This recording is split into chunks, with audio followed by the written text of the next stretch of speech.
Chris Wagner from Newline here at Met 360. I'm here with Paula Hobson, who is the Managing Director at NSYNC Technologies. Thank you for coming on our show. I thought we'd talk a little bit about all the great things that you have happening here at NAB. So what's NSYNC been up to at NAB 2017? Well, actually, this is only our third NAB. Wow. It's pretty exciting. NSYNC Technology is a small company in Britain which specializes in signal processing, hardware and software for the broadcast industry. Okay. Our main got a lot of broadcasters here. That's the place to come, yeah. Our specialism is in motion compensated frame rate conversion. So this is for international picture distribution. If you've got programs that have to go around the world and you need to convert between standards to get, say, for example, US material shown in Europe. Right. One thing about standards is everybody has one, right? Yeah, that's right, and we love it. The more standards, the better, yeah. So traditionally we've made motion compensated hardware standards converters.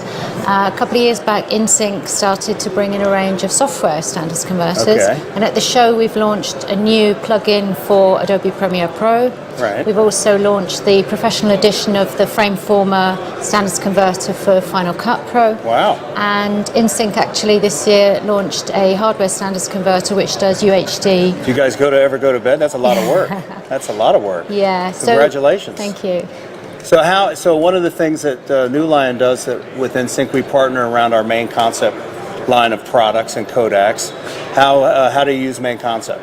Yeah, this is really important actually.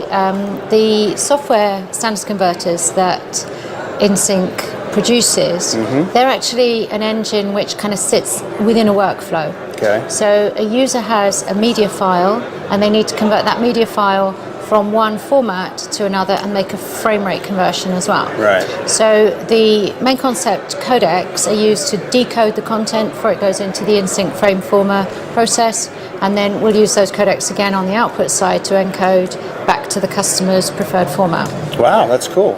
So what would be the alternative to that? Well, okay, so actually the reason we chose main concept, these are the industry standard codecs. Right. They're codecs that people recognize, our customers recognize them, and they know that they are stable. You've been around a while, and so actually it was our first choice. Yeah, but and that would save time, and I agree with you. It does give you a level of comfort with your customers knowing that there's kind of an approved main concept in the box codec in there. That's right, yeah, and actually it's repeatability and reliability. If a customer has got really good quality content and they need to make a frame rate conversion and they've chosen NSYNC because they want to make a really good frame rate conversion, we don't want to mess it up for them by doing a really bad decode or encode on the each side. Yeah, that's the proof in the pudding, so to speak. That's right, yeah. So what's up and coming for NSYNC? Any new stuff or anything you want to bring up that's in the future?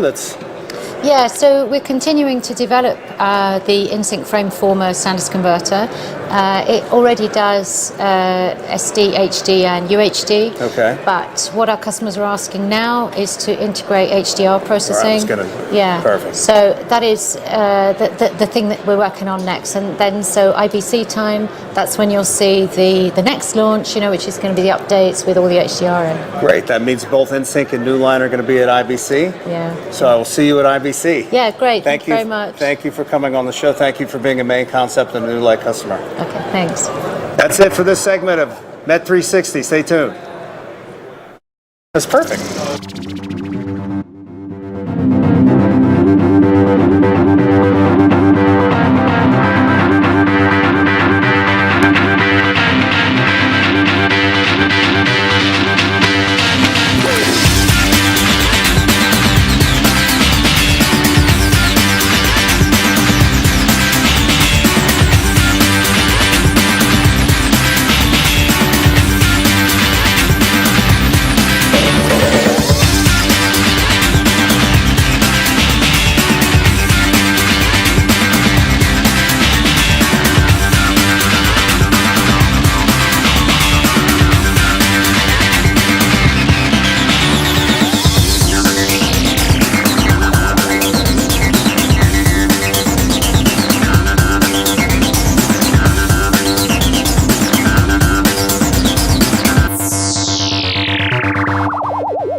It's Chris Wagner from New Lion here on NAB Live Show.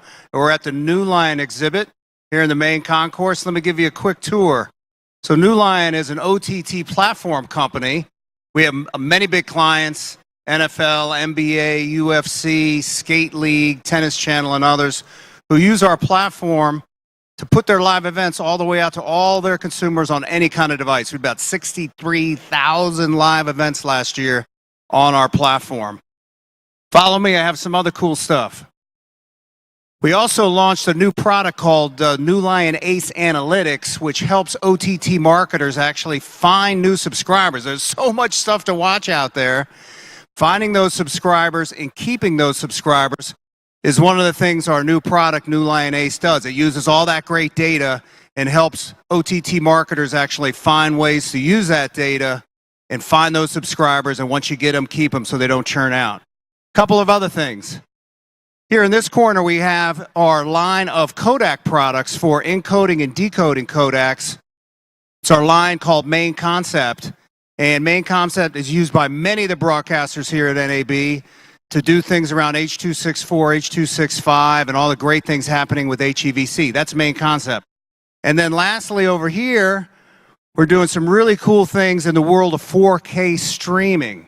So can you imagine watching a live UFC event that's 4 times the quality of HD, delivered over the internet, delivered right to your television set, either Sony, LG, or Samsung, in beautiful 4K. And UFC is one of the early adopters of doing OTT live 4K streaming on the New Lion digital platform. So thank you.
It does. Like,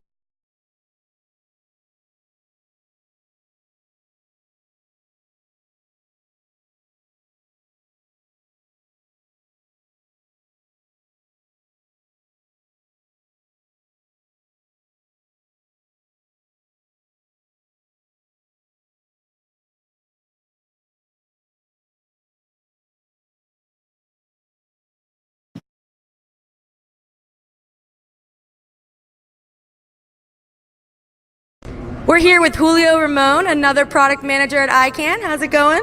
Good, good. How are you? Good. We're taking a look around at all the exciting new products that ICANN has to offer. Can you tell us what we're standing in front of right here? Well, we're standing in front of my booth here. We have PD Movie. It's a company that we distribute, and we have the entire follow focus line system here. So we have a bunch of exciting things. We have literally 6 different products, 6 different lens control solutions for any kind of setup, any kind of camera configuration that you might have. Okay. So explain to us a little bit about each product, maybe some new features.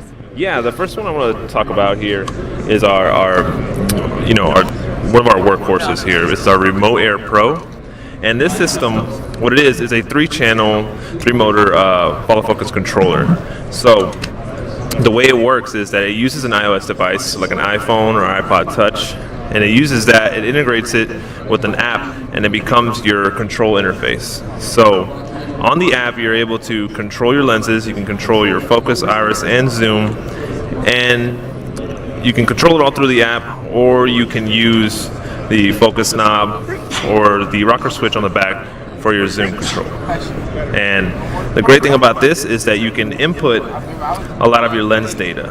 So, for example, I can mark something here, set maybe a lens parameter 10 feet, and it'll mark all that data inside. And since it's app controlled, you can save all your lens data to the app, save it to an account, and store all your lens information for future use. Now you said it's iPhone. Do we have a device that's for Android also, or just iPhone? Only for iPhone. The app was only for iOS, and you get it through the iTunes App Store. Yeah. This is our high-end one, but we also have more simpler follow focus systems. Now we'll bring that out. This one here we have is the Remote Air 2. It's a much more simpler, it's a sleek design, easy to hold, and it simply has 2 different functions. You can control your focus through the knob or the iris through the ring in the back. So it's a 2-motor system, and it's simple. It only has 3 buttons, straight to the point, easy to use, and it's just a lightweight solution and quick, easy follow focus. And next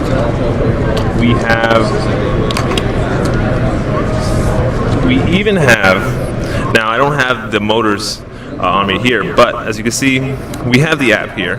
Now we also have a solution where you can actually pull focus using simply your phone, just your phone, no controller, and it connects through Bluetooth.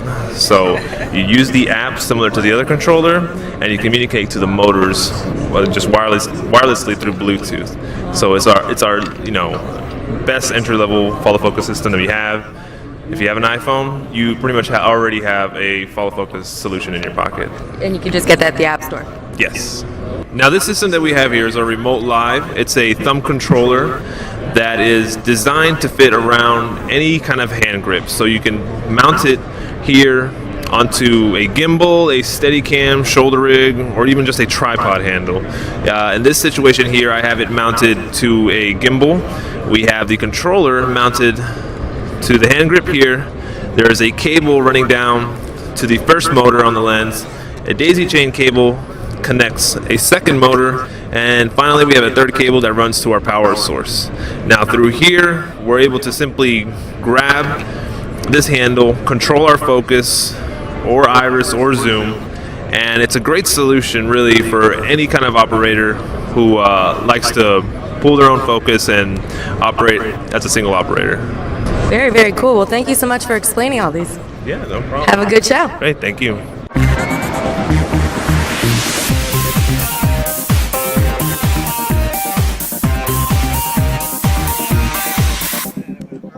Hi, Jeanette DePatie, Broadcast Beat. We're here live from NAB, and I'm here with Kate Cook, and we are going to be speaking about Magewell. Kate, tell us a little bit about who Magewell is and what you make.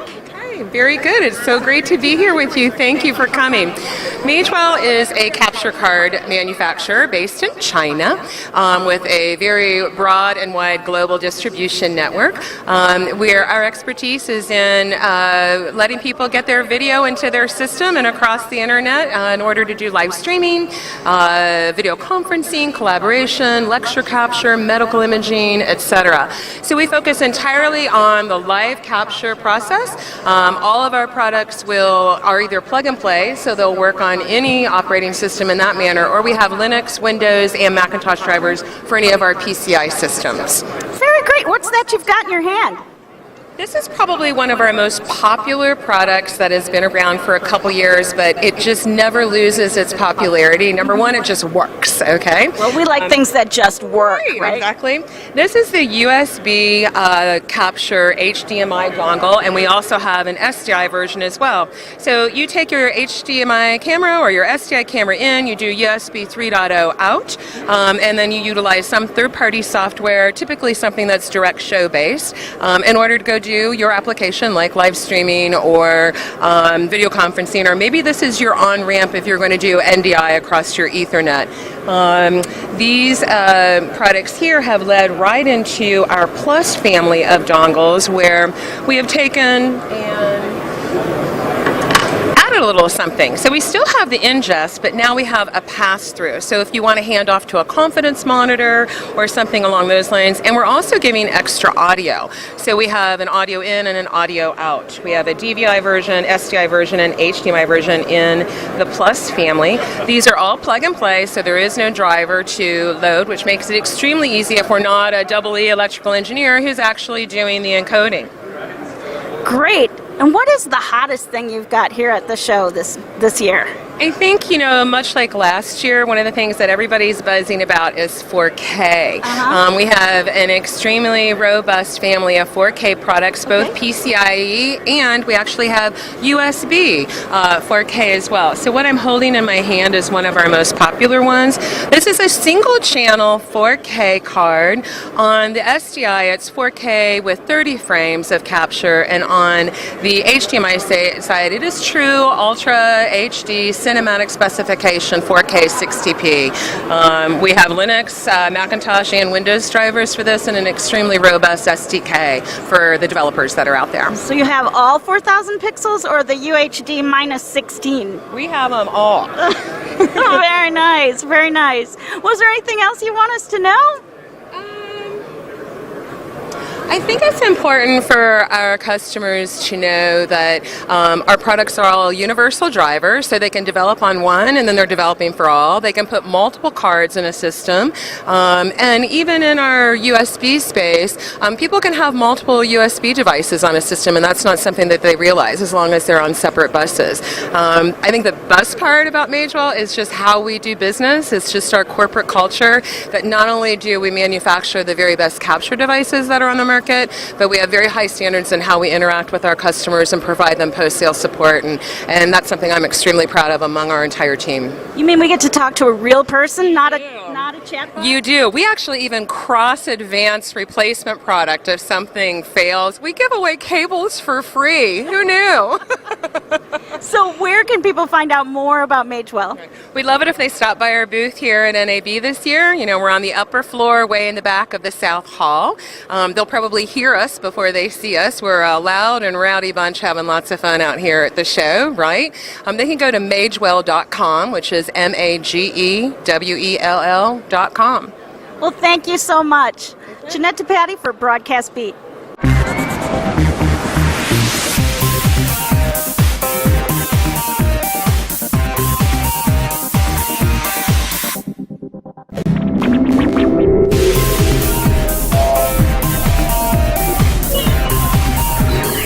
Live from Las Vegas, this is NAB Show Live, produced by Broadcast Beat. Hello, this is NAB Show Live, broadcasting live from Las Vegas. It is the last day of the 2017 NAB Show. I'm pretty bummed out. My voice is completely shot. It's been the whole trip. But we have the amazing, the one, the only, Chris Wagner of New Line. How you doing, sir? Very good. It's nice to see you. You guys do unbelievable work. Oh, thank you very much. We work very hard. I have a lot of passion for what we do. You guys do work very hard. So New Line, let's talk about what New Lion's doing at the show and what you guys do. Well, we've started with 5 people. We have 600 people. We work just with companies interested in taking content over the top to their fans and viewers on any type of device. So we have a product called the New Line Digital Platform that they would license. And some of our customers are like NFL. We have a product for them called Game Pass, NBA International League Pass, Tennis Channel Plus, UFC Fight Pass, just to name a few.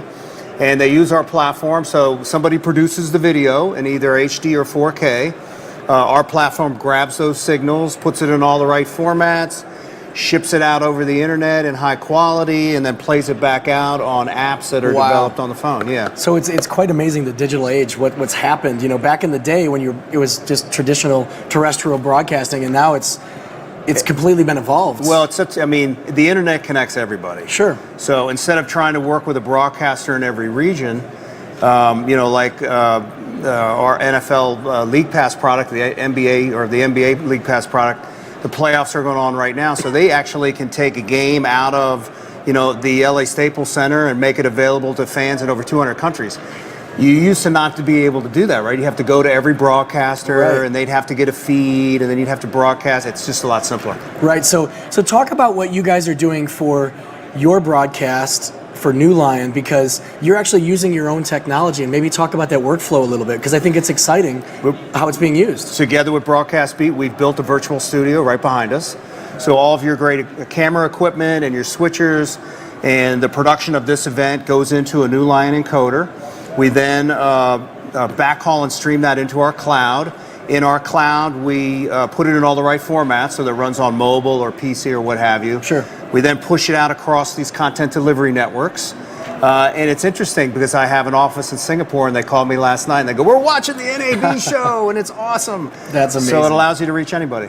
Excellent. So what types of companies are are there media companies that They're primarily media companies. We work with about 175 colleges. Wow. The Big Ten network, so any sport. We have the Ivy League.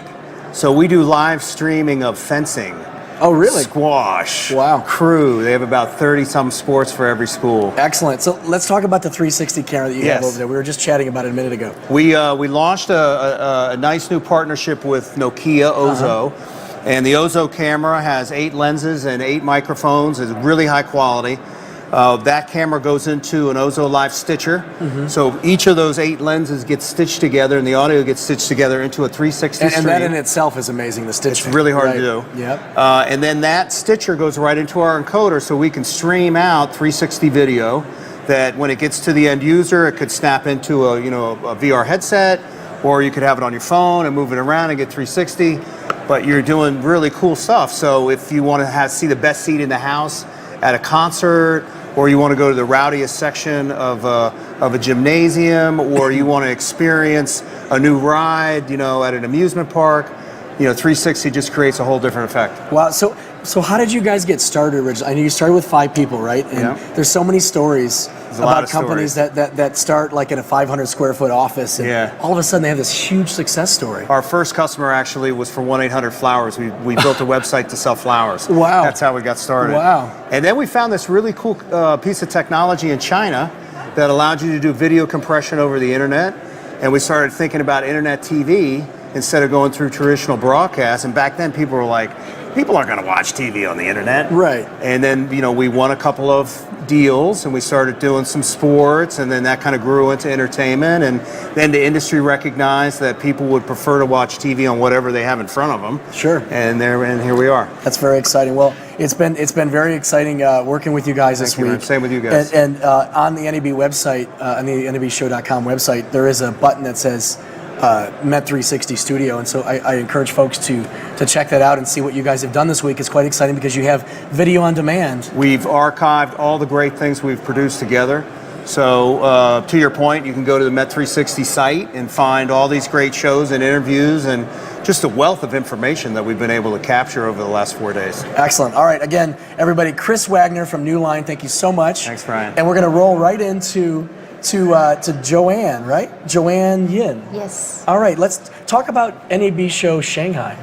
What do you want to know about NAB Show Shanghai? Oh, well, sure. Well, how it got started, where obviously it's in Shanghai. Maybe you talk about the event just a little bit. So we are 3 years old events, and then we start launching the NAB Show Shanghai in 2015, and with the TCDIC, the only Chinese partner of NAB Show. I'm from the TCDIC side as well. Okay. So the reason we want to launch the NAB Show Shanghai is we want to create this platform that connects to the international vendors and domestic men's. There's a huge Chinese domestic men's in creating culture industry, but there is a bit shortage of the high-tech technology to fuel the media entertainment industry, in the broadcast, in the film, in the OTT, in the future of media side. So we launched this platform in 2015, started as a conference, Sure. and it grew into a trade show last year in 2016 December. That we had the conference, training, and trade show all together. So in June this year, just 6 months away, we launched our third year event with co-located with the Shanghai International Film and TV Festival, and it's going to be always in June 13 to 15, ever since after. Excellent. So I see, I'm looking at it right here. 2017 NAB Show Shanghai will be held from June 13th through 15th. So your target market, is it the same type of audience as NAB Show, I assume? Well, we are more focusing on the future of media side. Sure. It's about the convergence media and intelligent content. Even though we had a root in broadcasting, because the future of the media is go through the artificial intelligence, intelligent media, and IoT side. And we will have some exhibitors from serve to the traditional broadcaster and film, but we will also serve the OTT and also some IPTV and some other future of media sectors. Okay, so there's the China Post-Production Conference. You're going to be focusing on visual effects, case analysis, and advanced training this year. So you'll have the 6 top and visual effects experts teaching 32 sessions. Yes. That's amazing. Yes, we collaborate with FMC Future Media Concepts. They deliver the post-production world here and post-production conference in New York City. Sure. And we know there's a huge demand in Chinese professionals to learn the VFX to do in their TV show, in their variety show, and in film sessions. So we collect that needs and we produce VFX only in the China side that like Steve Wright and then Ron Gamba, those VFX experts who are teaching there. Excellent. You know, Post-Production World is such an amazing event. It's actually the first conference that I've ever been to at NAB. I think it was about 7. I've only been at NAB for 7 years actually, but it's growing every year. And for me, and so 7 years ago I went to the first Post-Production World, and it was right here in Central or near North. And man, it was really a great experience. I learned a lot. Yeah. And Future Media Concepts was here then. And I met a guy named Robbie Carmen, who does a lot about color grading and whatnot. He did that in last year NAB Show Shanghai as well in December. Yeah. And got lots of very positive feedback Yeah, from Robbie's the a very professionals special guy Yeah. as far as teaching people. He knows how to teach people, and he's a great speaker. But yeah, he really specializes in like editing and color grading, that kind of stuff.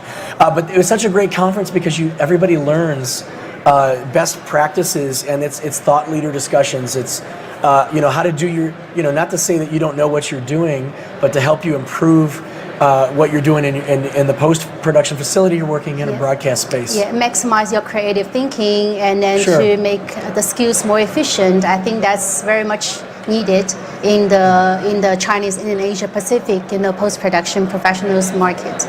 So let's talk about Shanghai and how the actual market is for this industry in Shanghai. I bet it's a big market, right? It's a very big market. Otherwise, we will not launch NAB Show Shanghai right? over there. There's got to be a lot of post-production folks there, a lot of cinematographers, folks producing commercials, and audio engineers, the whole 9 yards. Yeah, like in the broadcast industry, everything is, there's a right timing for the international vendors to come to China Right. to tell them is there any connected IP and IP broadcasting technology, because everything is going from hardware to software back in China. It's the right timing. It's a revolution. Everyone gets something from cloud and run things from database, go on OTT and on the mobile.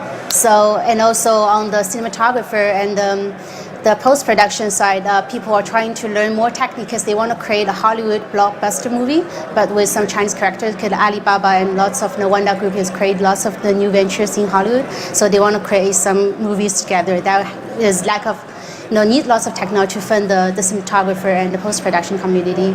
Okay. And also in the school as well. The school is also trying to get some equipment and then to use the real equipment to teach students how to have some hands-on, visual effect and then the production skills. So there's a need for lots of technology over there, media entertainment. Excellent. So I'm looking at some of my notes here that we have from Erica, our producer, and Mark. I see SMPTE Executive Director, Oscar-winning film Hacksaw Ridge. The visual director will be there, as well as some other famous speakers. They're all confirmed to speak already. Could you talk about that a little? Because our conference has always been pretty good since 2015. Like in 2016, last year, we had the producer of Batman present, like Oscar-nominated editor Marion Brandon was there as well. We also invite some very famous Chinese experts in broadcasting area present there. So this year, we divide our conference in 11 sessions, and each session is an ecosystem. Because the whole NAB show Shanghai is trying to create a digital content ecosystem. Right. The same as the NAB show here, but it's just being digital content ecosystem from the content creation to content consumption. So each session is like, the first session is like, keynote is about the next generation broadcasting, the new technology and the new business service offering, so that we will get the SMPTE, the executive people will join us to talk about the Dolby as well. They confirmed Dolby institution. And then locally, we will have some representative from the CCTV, and he is chief engineer of CCTV, but also a Chinese academy that has an exchange on the next generation broadcasting that happens in China and internationally. And the other keynote is about film, global film industry innovation, that we will have the Hacksaw Ridge people that come to talk about the story behind the post-production and production stories, and that have some deeper conversation with the local film director. That was the dean of the film school in Shanghai University, Kai Ge-chen. That was a famous film director, used to win nominated in the Cannes Film Festival. So that makes the platform make sense, because that creates exchange and communication between international professionals and the domestic professionals. And some vendors of this industry can also join to talk about the technology that can help the image, more immersive and more impressive to the audience. And some other session like broadcasting IoT and some artificial intelligence tech sessions and OTT and IP entertainment ecosystem, the same, like have those speakers there. All right, so NAB Show Shanghai aims to create global digital content, to create a global digital content ecosystem, right? So it consists of 3 critical components: exhibition, conference, and training, covering the most innovative technology, forward-looking insights, and best post-production training from digital content creation, digital content management, digital content delivery, and the actual content consumption. Actually, Broadcast Beat's themes are digital, creation, management, delivery, and that's all in there. So let's talk about that at the show. Yeah, because on the conference side, mainly we will have the speakers, high-end speakers from the users, and to talk about the trend that happened into the different areas in the digital content ecosystem. Like, for example, the next generation broadcasting in both United States and China, and then also the film industry development, how smart technology can kick in an IP entertainment ecosystem. And then on the trade show floor is more about the technology demonstration that really create an impact and improve the situation that happened in the industry. So on the training side, because on the training side is more about the VFS, as on the content management side, that's about some skills improvement. So all the things, like 3 core things, that was completely the same as NAB show here in NAB show New York. That's one brand. That's the 3 corners, but each of them will kick in a deep explore into each component of the digital content cycle, the digital content ecosystem. Very nice. Yeah. So the NAB show Global Innovation Exchange, is that part of the conferences? Is that what that is? The name of the conference. It is the name of the conference. All right, I just want to make sure I got that right. Okay. So what was the reasoning behind creating NAB Show Shanghai? Obviously to cater to the audience that maybe couldn't come this way. Is that what that was? To create an NAB Show Shanghai is what I said is to create a platform where the international technology can meet the Asia Pacific demands. It's also create a platform where professionals at this industry can share knowledge and exchange insights that can move this industry forward. So and it's exciting that NAB, the National Association of Broadcasters, is seeing that market. And obviously there are people from who knows how many countries here right now, over 100,000 people. It's quite exciting. And for them to recognize the market over there too, because folks from Shanghai are here at the show. And but to recognize that, I think is really a great thing. It's really amazing. Because when we're talking to lots of the international companies in Europe and the United States, they all definitely think China market is huge. But the thing is, they don't really know the regulations. They don't really know whether they can find the right partners, and they don't really know what the market needs. So NAB Show Shanghai that can create a convenience for them. So that's a one-stop shop. You speak there, you get to understand what the local market needs, whether it's the same as the international market. And then you exhibit there. You can find your partner. You can find your reseller. You potentially can find your partners. So that can help the industry moving forward, and then create some dialogue between East and West. Very nice, very nice. Well, so Joanne, thank you for coming here, by the way. Thank you. Do you live in Shanghai? Or you live in the United States? You're coordinating with? I live in Shanghai. That's amazing. How long of a flight is that to get here? 15 hours. Oh, 15 hours. Yes. That's insane. Yeah. That's great. But well, thank you for being here. It's great having you. I want an NAB Show Shanghai jacket just like you have too. I think that's really cool. I will keep one for you. Okay, you got it. Okay, all right, thank deal. you. All right, so broadcasting from the 2017 NAB show in Las Vegas. That's Joanne Yin, Director of International NAB Show Shanghai. It's been an honor having you here all the way from Shanghai. It's excellent. You're right Thanks for here. having me. Yeah. And I'll see you in Shanghai. I'm going to try to make it for sure. Yeah, I will see you in Shanghai as well. All right. We'll be back on NAB Show Live in just a moment. Cool.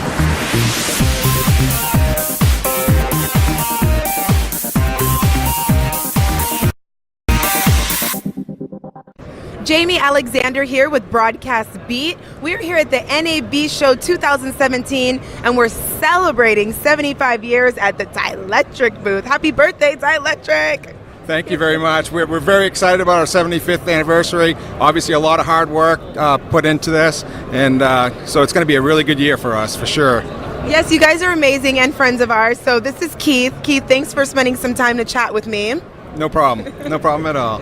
All right, so we're here, we're back at the NAB show. Tell me, what do you guys have this year that you're sharing with the people? Well, we're really focused on our repack process, so we got 36 months ahead of us where we're going to get really busy putting out proposals, antenna systems, and getting the customers what they need in this process. We have 987 stations to work on, so we've worked on a lot of research and development projects where we have new product, and then also we work on our process. We really want to make sure that we can deliver all the way from our purchasing process, engineering process, make sure that we have shortened our lead time significantly by over 50%, and make sure that we can deliver what our customers needs with the same high quality and product that they're used to getting from Dielectric.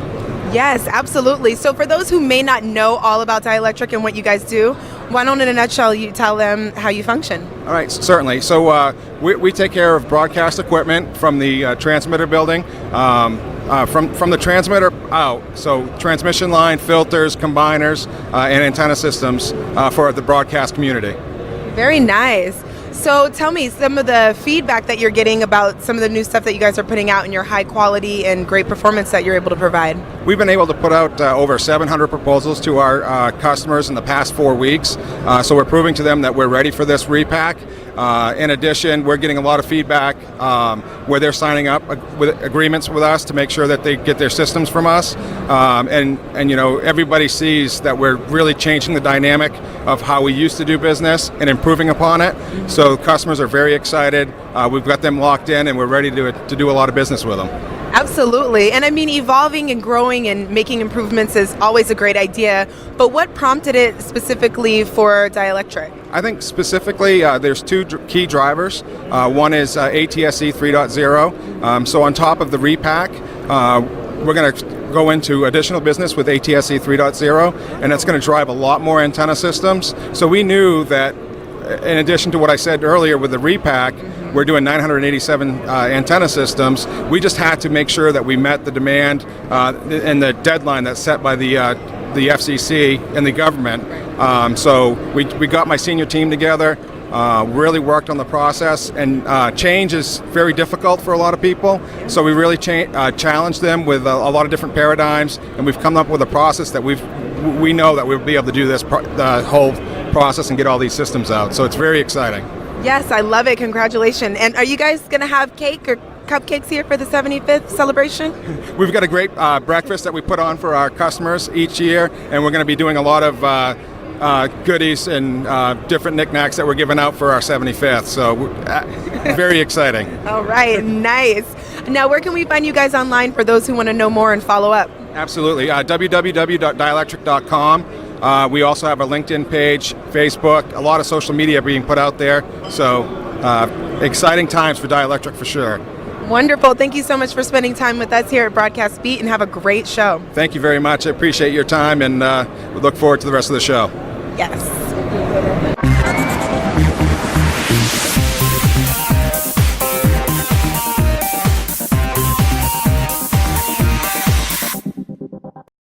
Hey guys, Nikki from NAB Show Live here with Dario Resendez, product manager of ICANN. How's the show so far? It's been really good, actually. Really busy, a lot of good people. Yep. Good. And I heard ICANN has a ton of new products. So we're standing in front of some monitors now. Explain to me the new stuff that you have. Okay.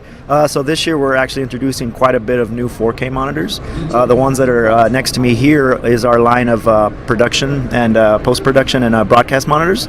They support almost every flavor of 4K, like 12G SDI, quad-link SDI, as well as color comparisons, like gamma comparisons. You can have two separate gammas and compare the two. If I go here in the menu real quick, I'll be able to show you some of the color options. So you can choose the different color spaces that you see there.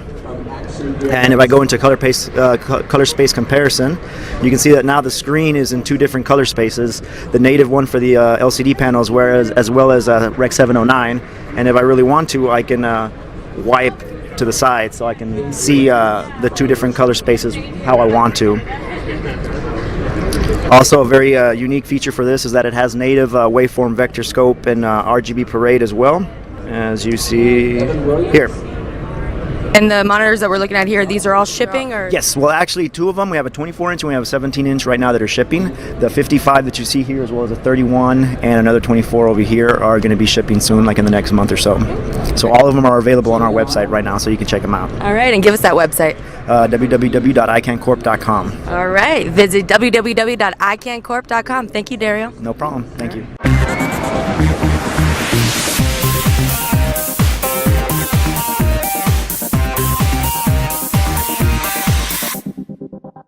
How you doing, sir? I'm doing excellent on this third day of NAB. All right, so let's talk about Yellowtech's products. Well, Yellowtech is well known for making studio structures and support items for monitors for studios, especially in different sizes, heights, and everything else, and making a nice, clean, effective broadcast studio, both radio or TV, podcasting, post-production, and those sort of things. Plus, not only that, we also can make copy stands that do attach to our structures. And one of our hottest items is also our low-profile mic arms, which have on-air tally lights with them. The latest thing we added in the last year was a two-way light tally system where the light is white if you're working on a router-based console system, and it means ready. And then when it becomes hot, or red, that means your mic is hot and on the air, and that's all driven by the consoles that would do that. Okay, so basically there's some form of communication that happens, and it's a specific console then? No, many broadcaster consoles have logic to do that. Wow, that's quite interesting. So Yellowtech is a German company, is that right? Yellowtech is a German company designed to really find solutions for studios, founded by one of the largest systems integrators of Europe, and they've decided to come in and start coming to the market many years ago, probably about 7 to 10 years ago. And then, of course, since the American market has expanded so much, 2 years ago I took over and created Yellowtech USA to support the customers and the dealers in the American market. Well, so I was in the radio industry for quite some time in my younger adult life, and I gotta say, the stuff looks very sturdy. It is actually sexy at the same time. You hit it on the nose. And it's extremely functional. Very functional. In fact, that is the number one design goal. Everything is functional, elegant, ease of use, smooth, and modern. Okay, so let's talk about these. Are these a little different than those ones? The mic arms are slightly different, to where we have, of course, 3 different sizes of mic arms. Of course, small. We offer them also with or without lights for the on-air tally aspect of it. Very nice. I'm real curious. So these lights here that are in front of me, what are those for? It says intelligent signaling. Intelligent signaling. Well, you know, how many times have we seen the old light bulb screwed into a ceramic thing in the studio to say your hotline is ringing? What we have here is a way to do anything from one light up to 5 different lights to signal maybe a different status of your radio station, or a phone ringing, or someone waiting at the front door, or a transmitter off the air, or an emergency alert system going off. And so it is a way to, you know, silently signal to an operator what they may need to know on a moment's notice. All right. So I see now you have the IXM recording microphones. The IXM recording microphone is a wonderful microphone, which is a recording microphone where it's, as you see, it's very small, compact, portable. Built-in lithium-ion battery, records to an SD card. The key feature that makes it absolutely stand out is that we have our own design of leveling involved with it for the simplicity of the user. If you notice, there's no, you know, VU meter on it or anything like that. It automatically levels to give you that perfect sound every time you record. I call it a microphone that's designed to get the sound. You hit record, you hit stop, you have that audio piece from a news situation, podcast situation, sports, especially in a loud marketplace like a sports arena or something like that. That leveler will make sure your voice pops through. All right, so we have about a minute. We're getting a signal from the control room, about a minute left or so. So let's talk about this audio. It's an audio console, or it's an IntelliMix, it's called? IntelliMix. It is our, one thing we want to do is we want to focus on being a small mixer company. We are offering support for Dante and Livewire Plus as we're working with the folks at Telos and Axia to be part of their family. It is a 4-channel mixer that can bring up multiple sources, where I can go through and I can actually switch inputs right on the fly and go through and make sure I can make something happen. We also offer this G-Touch fader. It's a non-mechanical fader. It will last a long time, and plus has a real nice, sexy feel to it. Oh my gosh, that's amazing that you can actually. That is crazy. You know, it's amazing that the digital world nowadays, everything is so crazy. So, all right, so broadcasting live from the North Hall at the Yellow Tech booth, Jeff Williams, thank you so much. You guys have some really innovative technology. It is very functional. It's great. So, thank you so much. We'll have a great rest of your show. I'm going to have an awesome show, and hope to see you next year. All right, back to the studio. Hi, I'm America Ferrera, and this is Broadcast Beat.